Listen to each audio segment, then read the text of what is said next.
नमस्कार, बुलेटिन में आप सभी का स्वागत है। मैं हूं आपके साथ यशी शुक्ला और करेंगे खबरों का। छत्तीसगढ़ के मुख्यमंत्री विष्णुदेव साय का आगामी कोरबा दौरा संभावित है। मुख्यमंत्री के इस दौरे को लेकर प्रशासनिक और पुलिस महकमे में हलचल तेज हो गई है। मिली जानकारी के अनुसार मुख्यमंत्री कोरबा जिले के लेमरू में आयोजित होने वाले सिद्धासन तिहार कार्यक्रम में मुख्य अतिथि के रूप में शामिल होंगे। बताया जा रहा है कि ग्रामीणों के बीच चौपाल सजेगी, मौके पर समस्याओं का निपटारा होगा।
बहुजन समाज पार्टी के राष्ट्रीय अध्यक्ष और उत्तर प्रदेश की पूर्व मुख्यमंत्री मायावती ने राज्य में हाल ही में आए आंधी तूफान से हुए नुकसान पर गहरी चिंता व्यक्त की है। इसके साथ ही उन्होंने केंद्र सरकार द्वारा पेट्रोल और डीजल की कीमतों में की गई हालिया बढ़ोतरी को लेकर भी तीखा हमला बोला है। मायावती ने सोशल मीडिया के माध्यम से राज्य और केंद्र दोनों सरकारों से जनता को राहत देने की मांग की है।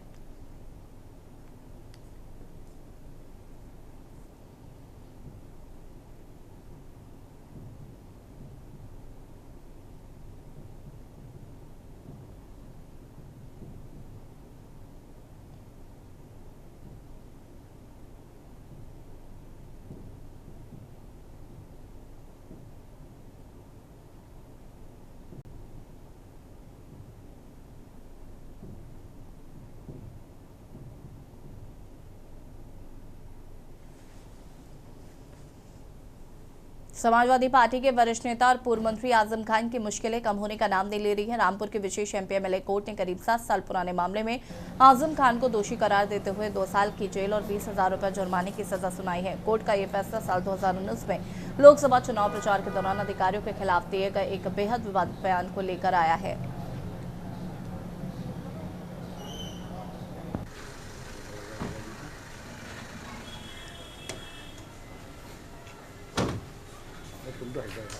सामने साइड होता है, साइड हो जाता है।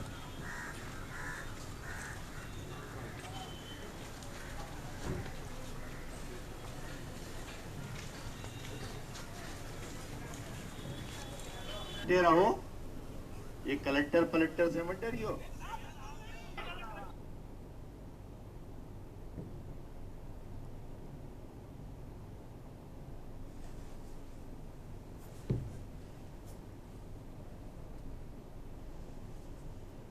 सिलाकोई औद्योगिक क्षेत्र में श्रमिकों का आक्रोश थमने का नाम नहीं ले रहा है। सुबह एडिक्शन फैक्ट्री के बाहर जोरदार हंगामा हुआ, जिसे नियंत्रित करने के लिए पुलिस को हल्का बल प्रयोग करना पड़ा। इससे आक्रोशित होकर कुछ श्रमिकों ने पुलिस पर पथराव शुरू कर दिया। इस पथराव में 2 पुलिसकर्मी और कंपनी का एक सुरक्षा गार्ड चोटिल हो गए। स्थिति को संभालने के लिए भारी संख्या में पुलिस बल और जिला प्रशासन की टीम मौके पर मौजूद है।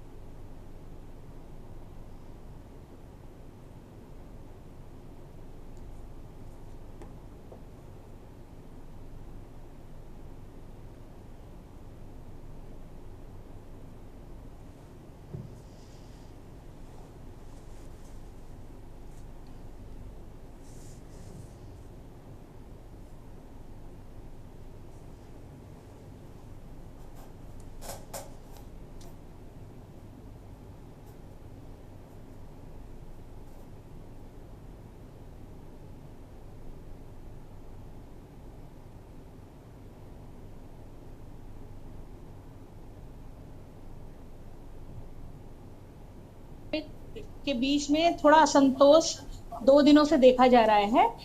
उसका कुछ कारण तो प्रतिष्ठान स्तर पर हो रही अनियमितताएं हैं, और जिसमें एक बहुत महत्वपूर्ण कारक सैलरी के हाइक को लेकर भी है। श्रमिकों के बीच में कंफ्यूजन है कि अदर स्टेट्स में सैलरी बढ़कर 20 तक पहुंच गई है, जिसकी डिमांड पिछले 2 दिनों से डिक्सन और विंडलाज जैसी कंपनियों में भी इस तरह का इंटरेस्ट हुआ था। ऐसी सूचनाएं मिली हैं, कुछ जो भ्रांति कैसे इन लोगों में फैली। भ्रांति ये है कि इनकी सैलरी जो है कहीं डबल कर दी गई, जबकि हमारे राज्य सरकार के जो जिम्मेदार ऑफिसर हैं और जो उच्च अधिकारी हैं उन्होंने इस बात का खंडन भी किया है कि उत्तराखंड में तो जो समीपवर्ती प्रदेश हैं उनसे अधिक सैलरी हमारे यहाँ है। तो अब इन लोगों में कुछ ऐसी भ्रांति थी और ये जो हमारे जिस कंपनी में हम लोग खड़े हैं ग्लोबल, इनके जो एचआर के जो ऑफिसर हैं और हमारे जो लेबर डिपार्टमेंट के अधिकारी हैं उन्होंने मिलकर इसकी भ्रांति दूर की है। कानपुर में आयोजित भारतीय जनता पार्टी के प्रशिक्षण वर्ग कार्यक्रम में जल शक्ति मंत्री स्वतंत्र देव सिंह ने संगठन और कार्यकर्ता की भूमिका को लेकर बड़ा बयान दिया। उन्होंने कहा कि भाजपा में कार्यकर्ता बूथ स्तर से लेकर राष्ट्रीय अध्यक्ष और देश के शीर्ष नेतृत्व तक पहुंच सकता है। उन्होंने उदाहरण देते हुए कहा कि केंद्रीय गृह मंत्री अमित शाह कभी बूथ अध्यक्ष थे, जबकि प्रधानमंत्री नरेंद्र मोदी एक समय प्रचारक के रूप में कार्य कर चुके हैं। स्वतंत्र देव सिंह ने कहा कि भाजपा का प्रशिक्षण वर्ग कार्यकर्ताओं के वैचारिक निर्माण का माध्यम है।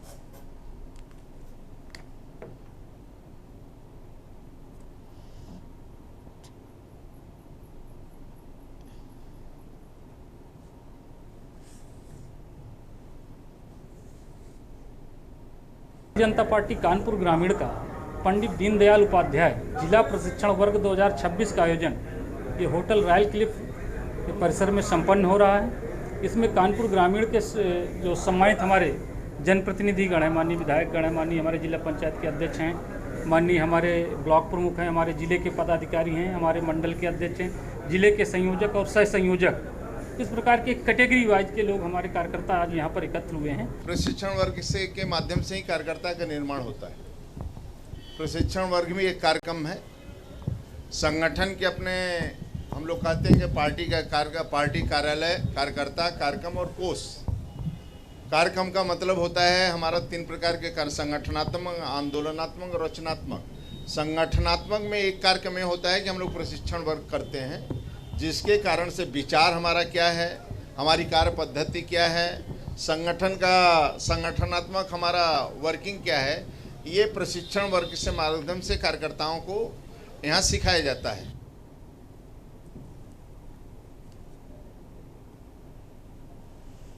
और सीधे आपको ले चलते हैं नीदरलैंड, जहां पर प्रधानमंत्री नरेंद्र मोदी क्या कुछ कह रहे सुनते हैं।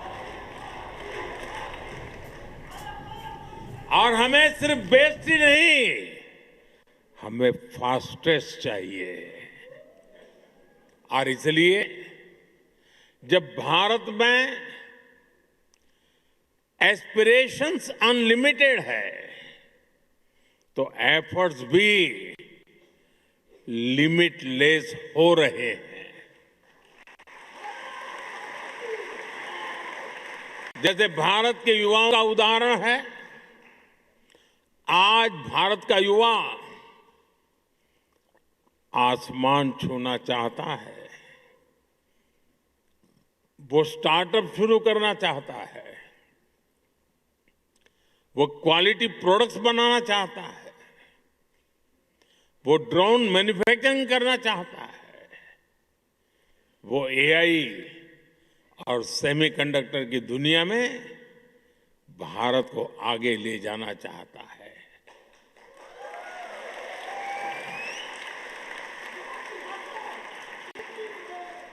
इसलिए ही भारत का स्टार्टअप इकोसिस्टम लगातार हो रहा है। अब हम दुनिया के तीसरे सबसे बड़े स्टार्टअप इकोसिस्टम वाले देश हैं।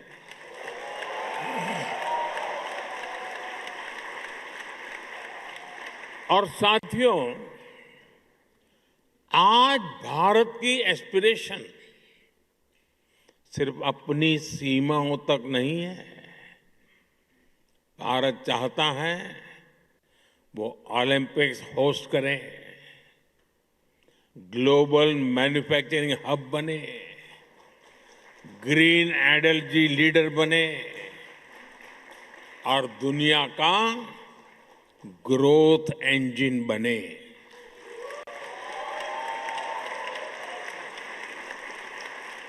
बात वही है, एस्पिरेशंस अनलिमिटेड है और हमारे एफर्ट्स की स्केल भी उतनी ही बड़ी है। Record highway construction, record rail electrification, Vande Bharat जैसी सेमी हाई स्पीड ट्रेनें और दुनिया का इतना बड़ा रिन्यूएबल एक्सपांशन, बड़े से बड़ा लक्ष्य हो, आज का भारत कहता है हम ये लक्ष्य पाकर के ही रहेंगे।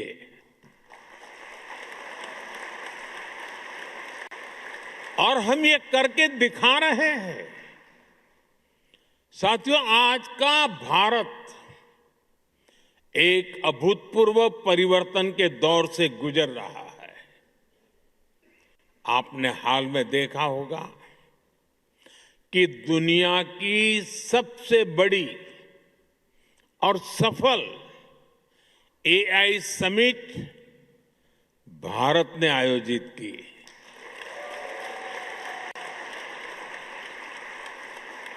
उससे पहले G20 की सफल समिट भी भारत ने आयोजित की थी। और ये कोई वन टाइम इवेंट नहीं था, ये आज के भारत का मिजाज बन गया है। दुनिया का सबसे बड़ा यूनिक आइडेंटिफिकेशन प्रोग्राम भारत ने चलाया। दुनिया के सबसे बड़े फाइनेंशियल इंक्लूजन प्रोग्राम में से एक भारत ने चलाया। जिस स्केल पर भारत डिजिटलाइजेशन कर रहा है वो अभूतपूर्व है। दुनिया की सबसे बड़ी government funded health insurance scheme Bharat चला रहा है। और हां, चांद पर भी भारत वहां पहुंचा जहां पहले कोई नहीं पहुंच पाया था। और न्यूक्लियर एनर्जी में दुनिया के सबसे एडवांस फास्ट ब्रीडर रिएक्टर भी आज सफलता के साथ भारत काम कर रहा है। साथियों, भारत की जो ये स्केल है, ये हम इंफ्रास्ट्रक्चर निर्माण में भी देख रहे हैं। आज भारत में जो सोलर पार्क बन रहे हैं वो विश्व के सबसे बड़े पार्क में से एक है। सबसे ऊंची और सबसे लंबी टनल्स हो, सबसे ऊंचे और लंबे ब्रिजेज हो, सबसे लंबे एक्सप्रेस वे हो, सबसे बड़े मेट्रो नेटवर्क हो, सबसे बड़े सिविल एविएशन नेटवर्क हो, सबसे बड़े इलेक्ट्रिफाइड रेल नेटवर्क हो, इनमें से अनेक आज भारत में बन रहे हैं।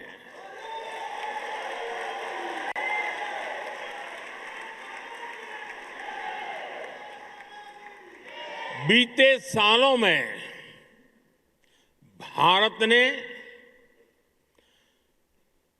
धरती से चंद्रमा की दूरी जितनी है, सुन लीजिए,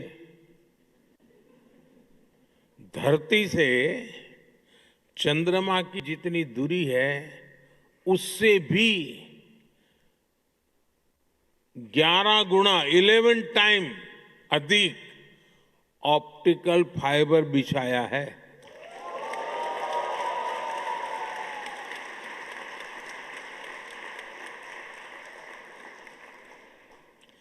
एक दशक पहले हम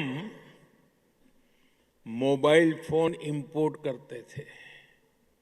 आज भारत दूसरा सबसे बड़ा मोबाइल मैन्युफैक्चरर है। साथियों, ये जो स्पीड और स्केल है, इसके अलावा आज के भारत की एक और पहचान है। आज का भारत इनोवेशन पावर्ड है। हमारे डिजिटल पब्लिक इंफ्रास्ट्रक्चर की चर्चा आज पूरी दुनिया में होती है। ये भारतीयों के इनोवेशन का बहुत बड़ा प्रमाण है।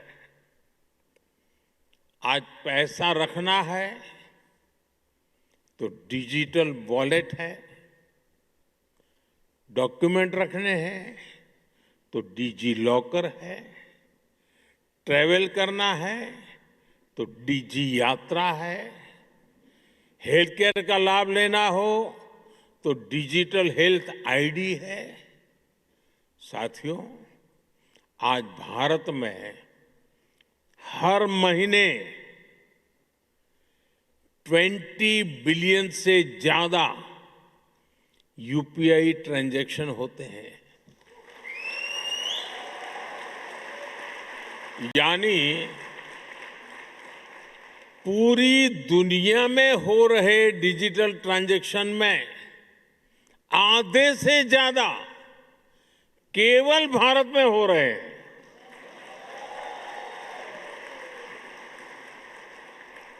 और स्टार्टअप तो आज भारत के युवाओं का मिजाज बन चुका है। 12 साल पहले देश में 500 से भी कम स्टार्टअप्स थे। आज ये संख्या बढ़कर 2 लाख से ज्यादा हो गई है।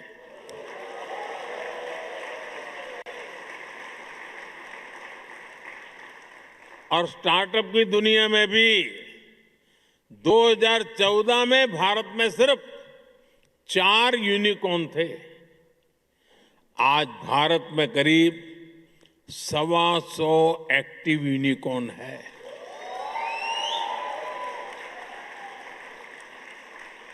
दो 2025 में ही करीब 44,000 और नए स्टार्टअप रजिस्टर हुए हैं। आज एआई, डिफेंस और स्पेस सेक्टर में हमारे स्टार्टअप बहुत शानदार काम कर रहे हैं।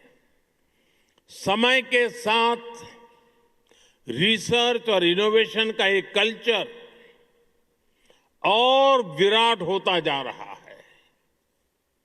पिछले वर्ष ही भारत में 1.25 लाख से अधिक पेटेंट फाइल किए गए हैं। साथियों, भारत चिप मेकिंग में, सेमी कंडक्टर सेक्टर में भी बड़े कदम उठा रहा है। अभी भारत में 12 सेमीकंडक्टर प्लांट्स पर काम चल रहा है।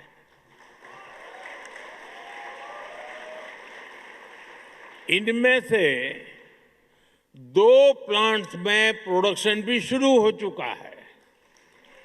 यानी अब चिप भी design India, made in India होगी।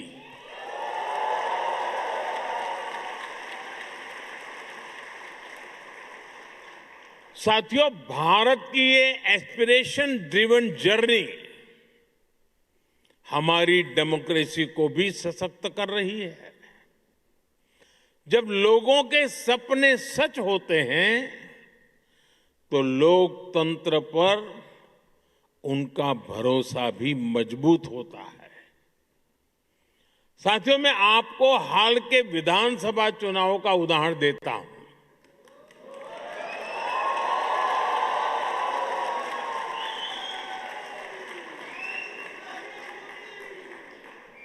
असम, बंगाल,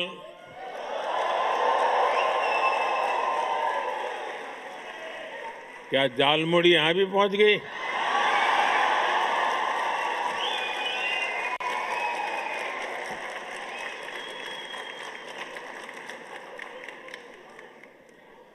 असम, बंगाल, केरलम, तमिलनाडु और पुडुचेरी में इस बार 80 से 90% तक वोटिंग हुई और इसमें भी विमेन पार्टिसिपेशन बहुत ज्यादा बढ़ी है और ये हर राज्य का ट्रेंड है।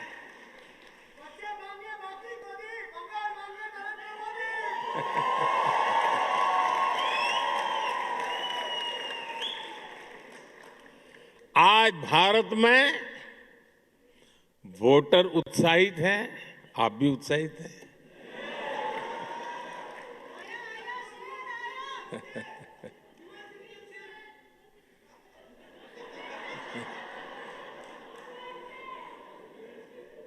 साथियों, हमें गर्व होता है हर साल वोटिंग के रिकॉर्ड टूट रहे हैं।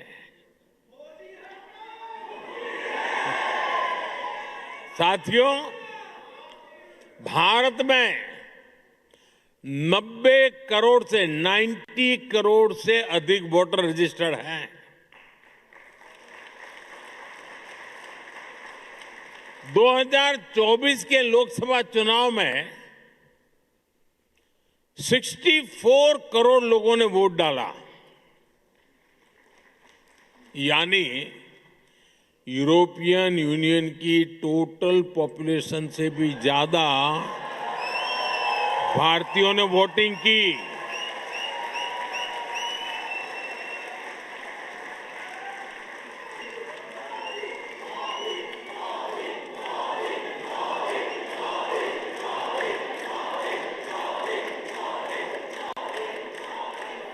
भारत अपने हर सिटीजन की डेमोक्रेटिक पार्टिसिपेशन को वैल्यू करता है और मदर ऑफ डेमोक्रेसी के रूप में ये हम सभी के लिए बहुत गर्व की बात है। साथियों, भारत जब सफल होता है तो पूरी मानवता को उसका फायदा होता है, लेकिन आज मानवता के सामने अनेक बड़ी चुनौतियां भी है। आज की दुनिया किस तरह नई नई चुनौतियों से जूझ रही है। पहले कोरोना आया, फिर युद्ध होने शुरू हो गए और अब आज की एनर्जी क्राइसिस है। ये दशक दुनिया के लिए आपदाओं का दशक बन रहा है। हम सभी देख रहे हैं, अगर ये स्थितियां तेजी से नहीं बदली गई तो बीते अनेक दशकों की उपलब्धियों पर पानी फिर जाएगा। दुनिया की बहुत बड़ी आबादी फिर से गरीबी के दलदल में चली जाएगी। साथियों, ऐसी वैश्विक परिस्थितियों में आज दुनिया रेजिलिएंट सप्लाई चेन की बात कर रही है और तब भारत और नीदरलैंड मिलकर एक ट्रस्टेड, ट्रांसपेरेंट और फ्यूचर रेडी सप्लाई चेन बनाने में जुटे हैं।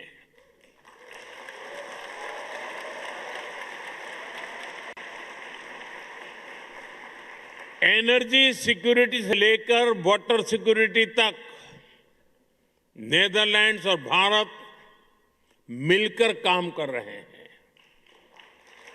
ग्रीन हाइड्रोजन को लेकर हमारा कोऑपरेशन बहुत महत्वपूर्ण है और भारत और यूरोपियन यूनियन के बीच जो ऐतिहासिक ट्रेड एग्रीमेंट हुआ है, इससे भारत और नीदरलैंड की साझेदारी और मजबूत होगी और इसका लाभ आप सभी को भी होगा। भारतीय बिजनेस के लिए यूरोप में प्रवेश का नेचुरल गेटवे नीदरलैंड बनेगा।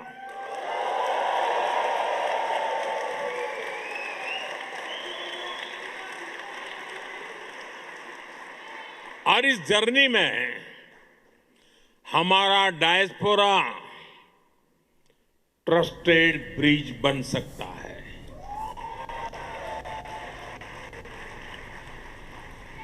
मैं इसलिए कहता हूं कि डायस्पोरा इंडिया की एम्बिशन को भी समझता है और यूरोप के स्टैंडर्ड्स को भी जानता है। और यहाँ रुकेंगे छोटे से ब्रेक के लिए, जल्द हाजिर होता है।